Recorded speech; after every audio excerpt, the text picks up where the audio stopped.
everyone. Welcome to Make Moments Matter, a music education podcast where I share lesson ideas, songs, games, and inspiring things for your elementary music classroom. My name is David Rao, and I am the music teacher who blogs at makemomentsmatter.org. This episode of the podcast is a replay containing the audio version of a Musical Mondays live video.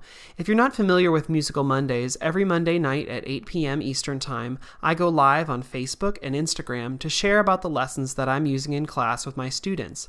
I give a recap of my kindergarten through 5th grade lessons, and then do a deep dive about one grade level and share the books, instruments, songs, and process that I use to teach the lesson to kids.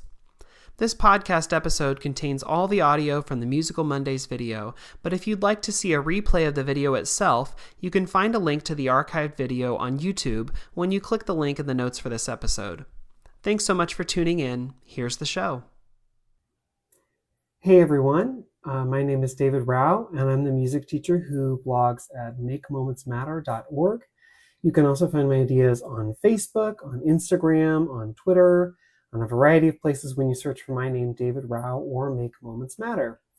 So this is Musical Mondays week 6, and I'm excited to talk a little bit about parent-teacher conferences and what I do at parent-teacher conferences, what I've done in the past, and what you could potentially do now if you are interested, to give you options. And I'm going to talk a little bit about options from less involved to more involved. So talking a little bit about options, things you can use for conference nights or fine arts nights if you want to make a connection with parents at one of these special sort of events where you're at school with parents, kids, whoever it is. So I'm going to get to that in a second. If you hear me talk about a resource or something you're really interested in, a book, whatever, I have a whole page on my blog dedicated to those links. You can click the link at wherever you're watching, listening to this, and it should take you directly there, or you can go to my website, makemomentsmatter.org, click the video tab, and find it under this year's Musical Mondays.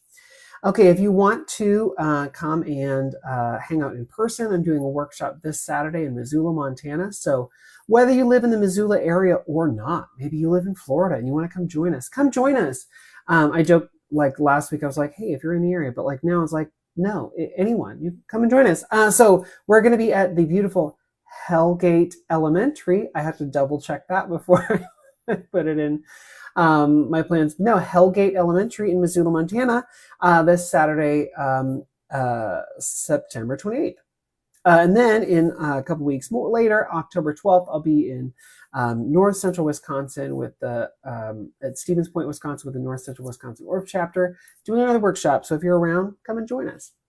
Okay, so the last couple months, I've been doing these giveaways on the weekends on my blog because I know that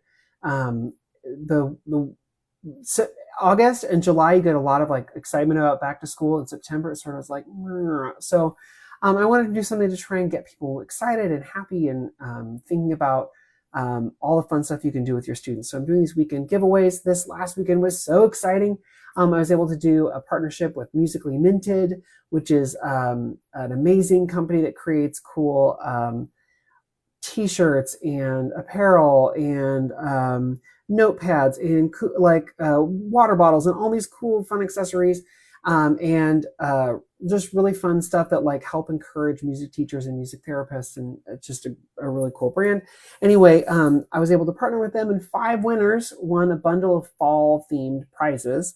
And those people were Marissa Macher, Tammy Rowland, Becky Hall, Emily Kazada, and Nicole Hannemeyer. I can't read my own handwriting. I'm so very sorry. So Marissa, Tammy, Becky, Emily, and Nicole, you're going to get an email from me, and then probably an email from Musically Minted to make sure that they know where to send your goodies. There is one more weekend giveaway. It's this weekend.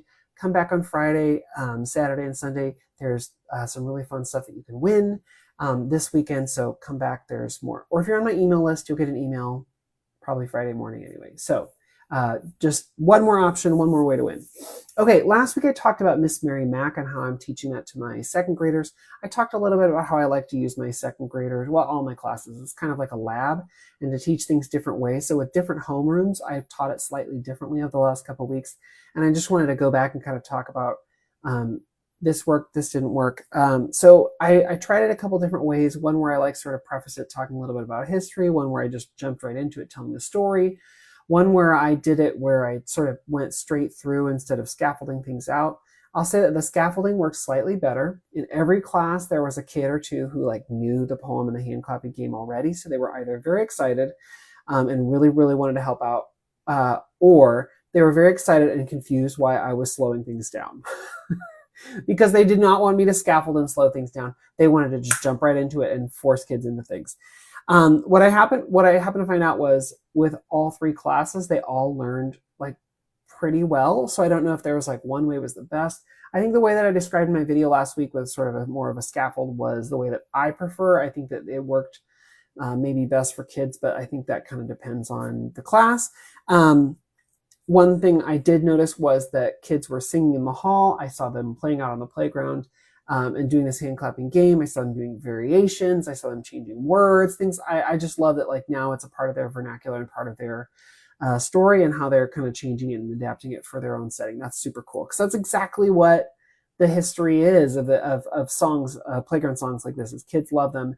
They take them, they adapt, and they do their own thing. So it's fun to see this one rejuvenated in my school. There was one time where I was teaching this and there was one kid who just could not get the right, left, right thing. It just was such a hardship for him, and he like broke down and started getting very emotional, and just it was really tricky for him.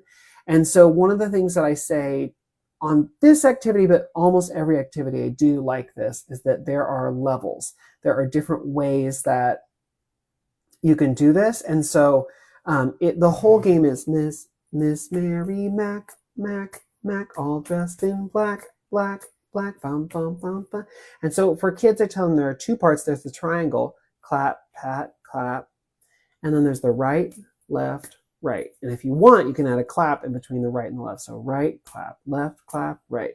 So with this kid, I said, let's just do the triangle part. Miss Mary Mac, Mac, Mac, all dressed in black. And what I even did with him was I did a double high five. Miss Mary Mac, Mac, Mac, all dressed in black, black, black. And so that worked for him. He could do that. And then he said, great, let's do just the right, left, right. Or maybe we just do right, right, right. What do you want to do? And he was like, let's do right, left, right. He wanted to. I would have been happy with right, right, right, all dressed in right, right, right. I would have been totally okay with that. He said he wanted to try the right, left, right. So we did it slow. Just he and I. The rest of the class was like trying it on their own at their own speed. So right, left, right. We took out the clap in the middle. He could do that. And then I said, do you want to try and put the triangle back in? And he did not at first. So we did the whole class thing at a faster speed, and he got the right, left, right for the most part. And then he did want to try adding the triangle part back in. So we did. But with kids, I always say, like, if you can do the more complex version, great. If you want to do a more simple version, great. We've done all these steps along the way. You've seen those steps. So you should be able to do either one. It's totally fine with me if you do the simple version or the more complex version, because you've tried the complex version. So I'm okay if you do the simple. There's actually a trickier version. So instead of triangle, where you do clap, pat, clap, you can do cross, pat, clap, where you cross your right hand over to your left shoulder, your left hand over to your right shoulder, and then pat your knees, and then clap your hands. That's trickiest of all. So I did not bring that up with this one class for the kid who was really struggling, but that's another option if you want to take this another level up. So it's really cool because, this is differentiation. You are changing things for the levels and needs of your students. And with all my kids, I show them the simple and the medium and the more advanced, and then I let them choose what they want to do. And I feel like if this one kid or multiple kids don't get to the more complex version, I'm okay with that because they tried it and they decided they weren't able to do it or at the speed that we want to do it. And that's fine. It makes me think, I do a workout class, and they always say, there's some tracks where I'll really struggle to get the weight up at the right speed or whatever. And they say like less weight, more reps. So it's always like, there are times where I'm like, I'm not quite getting it. And they're like, well, then take some weight off. And you should be able to do the motions. They're like, we're more interested in the reps and the motions and whatever. If you need to take off weight, that's okay. So in my head, I'm always thinking like, I should be going for a higher weight because that means that I've like, I'm stronger or I'm like doing better. And the coaches are like, if you can do that, great, but we would rather you take off the weight and do what you can do and get the form and everything else right. So with kids, I try to think the same thing. If I can take off some of the complexity, if I can remove some of that weight so they can still feel successful and able to participate, that's what I think is most important. So anyway, just a thought about Miss Mary Mac, because I talked about it last week and I wanted to cycle back. And thanks to the folks who emailed me and said, hey, I'm trying it, or this is what's working, or this isn't working. It was really fun to read that and check in and get that feedback. Okay, so parent-teacher conferences for me are this week. It is that. It feels early, but I know it's not.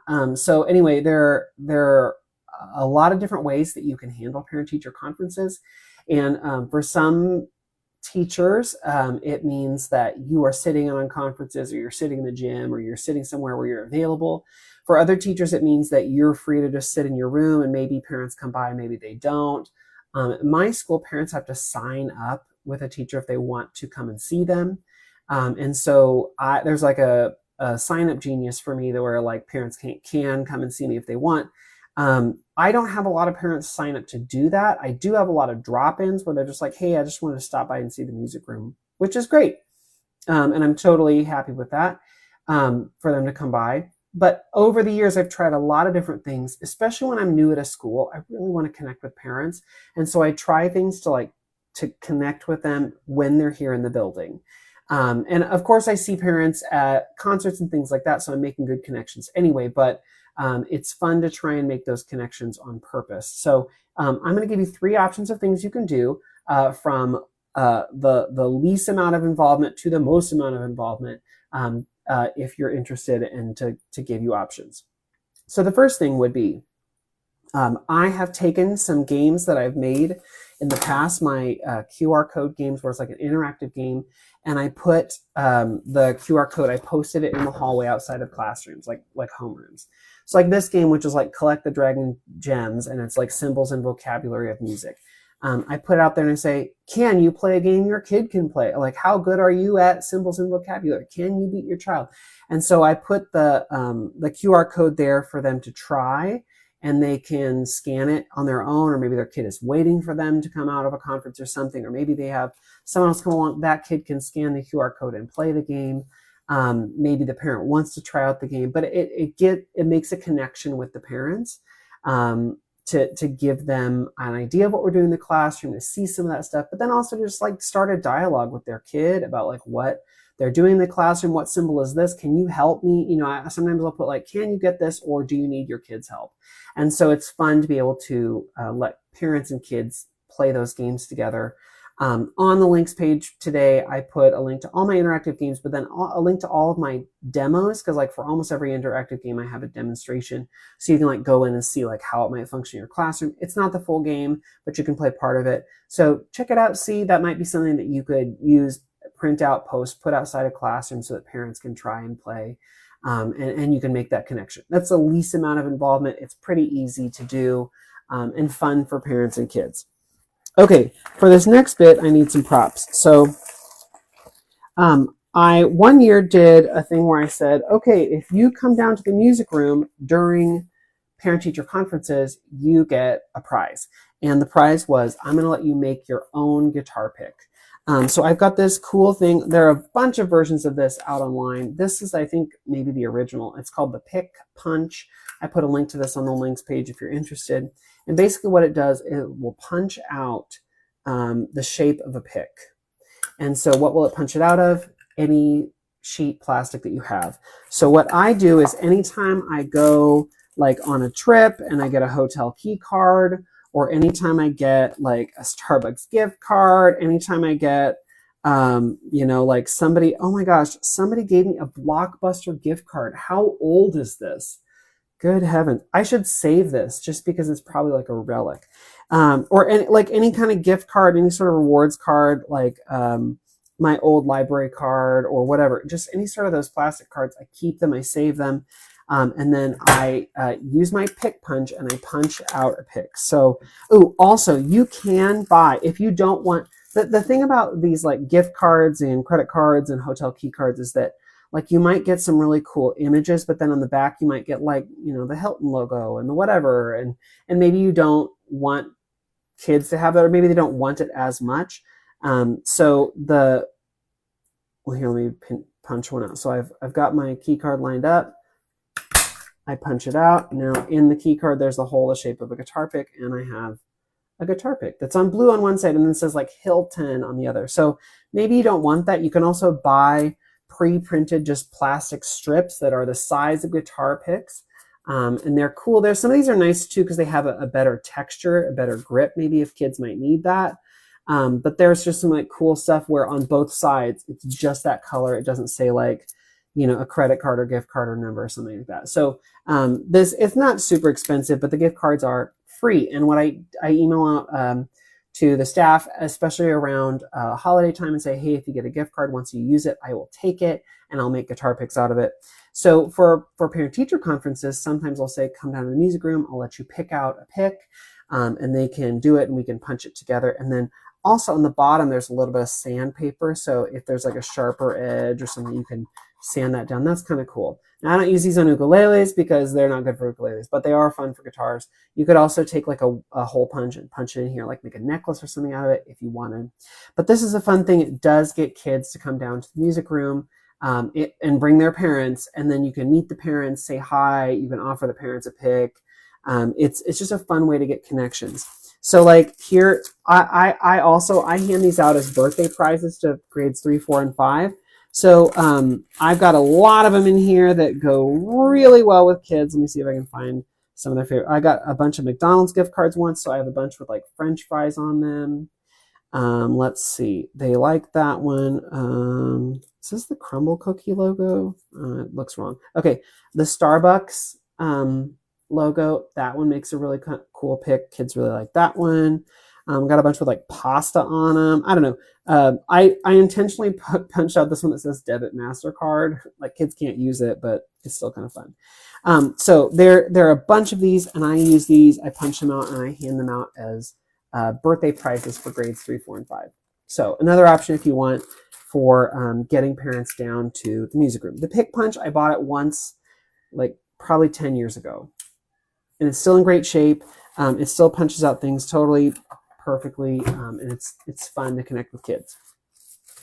Okay, that is a slightly more involved than just the QR code game, and this is the most involved, is an instrument petting zoo. So I've shared about this in the past. I put about it on my blog many years ago. So on the links page, I linked to that blog post in case you want to see pictures and how this idea works in like actually working. So what I do is years and years ago, I made, let's see if I can, I made this set of posters, games, things like that I can use for an instrument petting zoo. Basically, I take a bunch of classroom instruments and I set them out and I let kids come and play them during parent-teacher conference night, which means sound and interaction.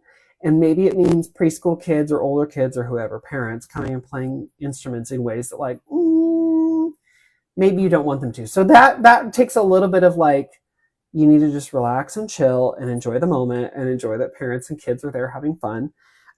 Or you need to go and say like, hey, let me show you how to hold that instrument or whatever. Like, like you could have that conversation, but it means that there's going to be a lot more interaction in your room. So how do I scaffold that to make it slightly more structured? Well, one of the things I did years and years ago was I made this TPT product that you can get if you're interested. I put that on the links page.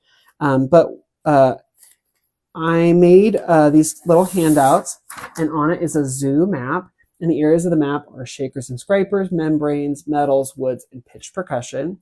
And then little images of each one. Did you visit them all? Name one instrument from each of the zoo locations: pitch, shakers, scrapers, membranes, woods, and metals. So kids get a little clipboard and they get a pencil when they walk in. They get to see it, make sure they get through the whole zoo. On the back, there's zoo questions. Which has a lower sound, a soprano or a bass instrument? Name 2 of the 4 instrument families. My favorite instrument was blank because I found that the blank and the blank are in the same instrument family because. So it's like a little just check-in so that like kids aren't just running around willy-nilly, like they have something to do.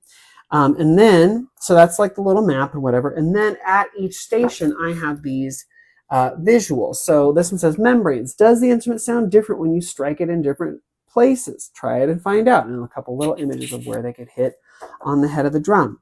This one says woods. Can you make a new rhythm with wood instruments? Try it and find out. And there's a picture of a tone block and a wood block. Metals. How do you play the metal instruments? Try it and find out. So there's a picture of a triangle, finger cymbals, and a cowbell. Ooh, this is a fun one. Pitch percussion. Which have a higher sound, the small bars or the big bars? Try it and find out. So then an image of xylophone keyboard. There are a bunch of these.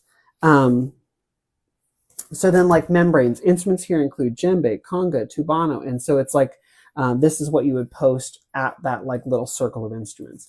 So how do I do this? On the blog post, you can see images, but what I've learned is like if I take hula hoops and put instruments in the hula hoops, then they stay around the hula hoops rather than like disappearing and moving around the room.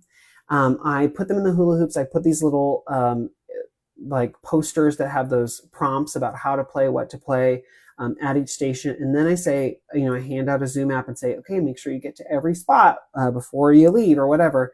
I make sure that I say you can't go through unless your parents are here. You have to have your parents with you. So it's another way to just chat with parents, check in with parents, meet parents. And so I have the kids go around, and at each station they get to play or try with their parents there. It's a lot of fun. It's a lot of sound. So I have to be like, okay with that, but it's a really great experience for kids, and it's fun to let them try. There are also posters that you can post that say Instrument Petting Zoo, arrow this way, so that parents know they can come and play. There are other posters in here like meet the pitch percussion or meet the metals. And so you can put out any of these that you want. If you don't have all of them, you can put out whatever you have. Or whatever you're willing to put out. If you're like, this is a really, really nice glockenspiel, I don't want it to get damaged, then don't put that one out. But you can put out whatever you want, and then, I always say to kids, you have to go with your parents. So sometimes that gives a little bit more structure. Sometimes the parents are worse than the kids and, and are hitting things, playing things, doing whatever. And so sometimes it's better, sometimes it's not. What I also will do is if there are instruments I do not want them to play, I will either cover them like with a tablecloth, you can get plastic tablecloth sheeting at like Walmart or Dollar Tree, really inexpensive. You can cover them. I sometimes will like take crepe paper and wrap around it and put a sign that says, watch out, these instruments bite, or like these instruments are not out for the exhibit or whatever, just to keep with the instrument petting or with the petting zoo theme, but to like make clear, like, please don't play these. So I always put away things I don't want kids to touch. I put up things that I do want kids to try. And then having the hula hoops really does give structure and gives each thing a zone, gives each instrument type a zone. So it helps kids find what to play a little bit quicker. So of the three, the Instrument Petting Zoo is the most involved. If you want to, like I said, see a blog post to see pictures, get a little bit more about description of each station, like how I do it, I link that on the links page.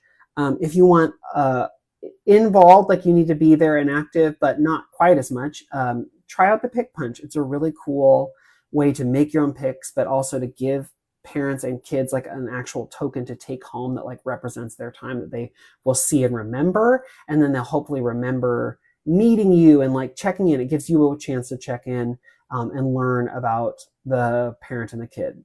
If they like choose the Starbucks one, or they choose like the McDonald's one, or they just choose a random color like that, you can make a conversation about that. It's a way to check in and make connections.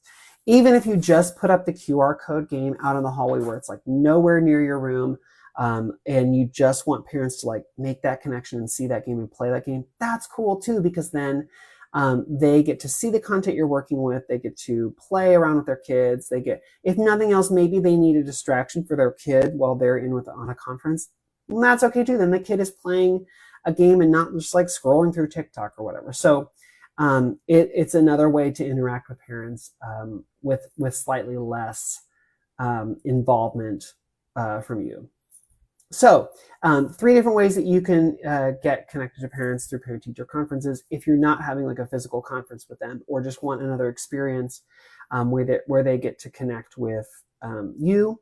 I would also say before parent-teacher conferences, make sure all of your bulletin boards are out. It's a great time to put out the bulletin boards about national standards or what we do in music class or other things like that. It's a great way to make that connection when they're in the building physically and they can see all that stuff. Okay, next week I'll be back for more Musical Mondays, but make sure that you're checking your email if you're on my email list on Friday morning, or check back on my social media this Friday and Saturday, because there's one more big giveaway for my Month of Magic giveaways. So I hope you'll come and take part in that, because I want to build excitement for all of the folks out there, and like I want you to get a chance to win something fun. So anyway, come back this weekend for another Month of Magic giveaway. Starts this Friday. And congrats to people who won this weekend, won a bundle of Musically Minted resources. If you didn't win, go check out their cool fall stuff. There's a lot of candy corn stuff, and you just can't beat that.